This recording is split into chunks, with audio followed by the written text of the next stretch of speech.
Hey guys, so if you've watched our other video, you'll know that we managed to top 4 at Cardiff, and this will be my deck profile for the aqua deck. There's a lot of changes I'm going to make to the deck after playing it, but we'll just roll with this anyway, try and get out of the way. We'll start with strides. Hang on, before you start, what was your record with this deck? My record, 4 and 5. With so 4 wins, 5 losses? 2 really sucky games. Yep, okay. So overall average? So overall average, not bad. But like I say, many improvements you can make to the deck to make it better, in my opinion anyway. Right, so 4 Lambros, guys, it's broken, makes the deck. So he's the MVP? You literally, as soon as you get his effect off twice, you either push for game next turn with Maelstrom, or you win outright with this guy because of the pressure he applies. Keep forgetting, you have to see it from this angle. Just so like... Look him up if you guys are getting into that course. It's expensive at the moment, but he probably will drop in the future. Good. 2 Tidal Ball. This guy's really good really early. You generally only play him on the first turn for a bit of pressure. He allows you to draw a card and also summon a guy. The summon a guy doesn't really matter too much. You can hit the Vanguard again with 11k or something if you need to. It's only on the 3rd attack as well, so it's very good sort of just go into without playing a new combo. And I'm also playing the new Maelstrom guy. I mainly played him because he's pretty. Josh just sniggered there for that reason. But he does apply a little bit of pressure, especially if you've got a Maelstrom Vanguard, and I won most of my games today by riding Maelstrom Reverse. Why no Blizzard? Huh? Why no Blizzard? Forgot to put him in. Okay. That's the change I would make. I'd remove this guy for a Blizzard after playing it, because you don't need him really. Obviously you can't change deck during the tournament. We pretty much made this deck in 5 minutes. I got bored of play testing, and that's why the deck is so good, and that's why I haven't been happy with it. Starter Vanguard's the guy for the starter deck. Really good for making optimum plays to get 3rd or 4th attack. It's really good. Would you consider running the grade 3 Searcher? No. 2 Thavas. Main reason why you wouldn't be running grade 3 Searcher, you're running 8, you see them all the time anyway, and if you need to ride Thavas for whatever reason, and I'll explain, the Maelstrom's only good if you ride Maelstrom, Tidal Ball's only good if you ride Thavas. Both lead into better plays later on. Thavas is really good for Lambros, but you don't really need it. It's just an extra retire, which does come in handy. It winds people up as well. And because the fate's mandatory, you have to retire a guy regardless. If they've only got 1 rear guard, you still can, which is even better. 3 Maelstrom Reverse. Probably would bump this guy up to 4, just because I like him. He applies so much pressure in that mid-late game stage. Okay, the limit breaker's a bit of a pain, but you play the strides for that reason. You shouldn't... I've been running the deck on 2 damage, so you go Maelstrom or Tidal Ball into 2 Lambros, then you make big plays using this guy. He used to final turn pressure. And 3 Glory. Surprised myself there. Synergizes really well with critical trigger. It deeps hit that point where your opponent can't guard with the critical trigger, and that's the only reason you run him. My opinion, he's not particularly good. Probably drop him down to 2. 2 of the Maelstrom. Synergy Basil guy. Basically, when he's in front row, his first attack, he swings for 11k. He then switches to the guy behind him, and then you get another attack off. Works really well when you're on a Maelstrom, works really badly when you're on Thavas.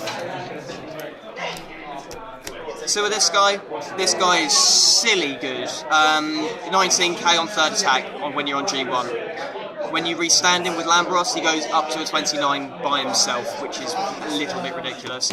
Would probably bump him up to 4, but the Soul Blast is very heavy at the moment in this deck, and you'll see what I mean later on. 2 Magnum. Would bump this guy probably up to 3 or 4, mainly because of the next card, Tidal Assault.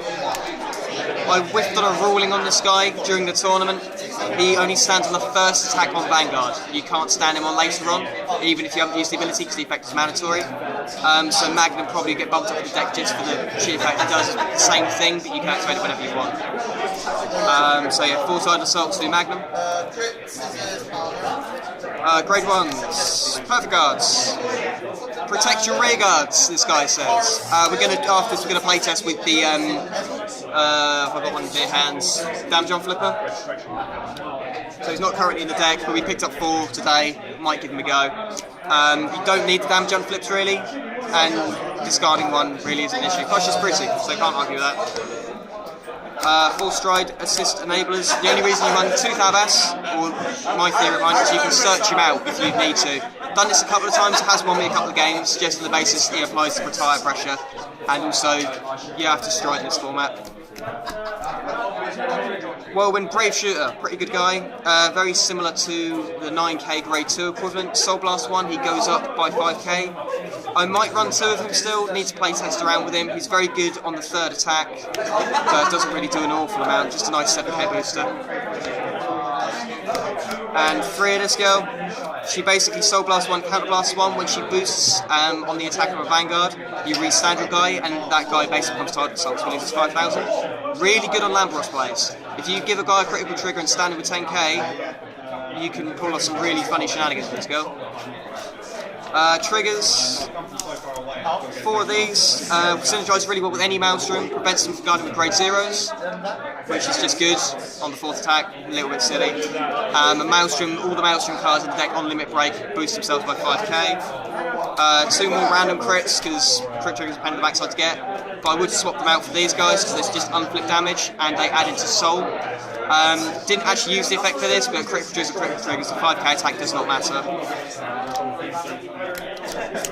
Most broken card of the deck. Soul Charge, plus 3k. It allows you to hit columns with Tidal Assault multiple times, Magnum Assault multiple times, and also means when you have your critical trigger behind a Maelstrom, even with 2 intercepts, that's all they can do. You're still going to hit, which actually lost me a game because I didn't make that play. I think it's safe to say that's their best trigger in the deck, not the best card in the deck, because we know Lambros is. Best card, so pretty. Okay. And then 4 heal trigger. I like these 2 personally.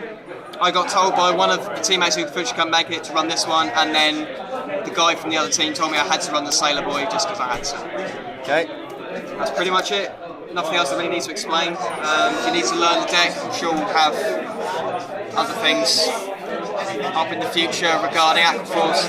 This deck isn't perfect by any means. If you do want to build it, playtest. I recommend playtesting. The deck plays out very differently for every player.